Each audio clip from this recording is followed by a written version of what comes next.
নমস্কার, শুভ দুপুরের শুভেচ্ছা। চলো প্রতিদিনের মতন আজও চলে এসেছি দুপুরের লাঞ্চের থালি নিয়ে। তো প্রথমেই দিয়ে দিলাম গরম ভাত।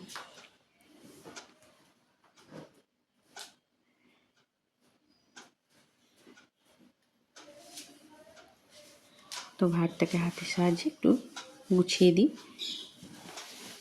করেছি হচ্ছে উচ্ছে আলু ভাজা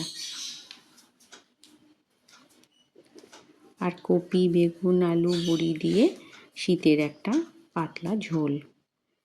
গরম গরম এই ঝোলটা কিন্তু বেশ ভালো লাগে খেতে। তো করেছি এই ঝোল, আর হয়েছে মাছের ঝাল। আজকেও ভোলা মাছেরই ঝাল হয়েছে। তো দেখো বন্ধুরা, এই ছিল আমার। আচ্ছা, আর একটা জিনিস বলা হয়নি, ঘি দিয়েছি একটু। ওই উচ্ছে আলু ভাজা দিয়ে খাবে, এই যে ভোলা মাছের ঝাল। তো এই ছিল আমার দুপুরের লাঞ্চের থালি। তোমাদের কেমন লাগলো অবশ্যই কমেন্ট করে জানিও। ভালো লাগলে একটা ছোট্ট করে লাইক করে দিও, আমার পাশে থেকো আর আমার চ্যানেলটাকে সাবস্ক্রাইব করো। চলো আবার আসবো আগামী লাঞ্চের থালি নিয়ে।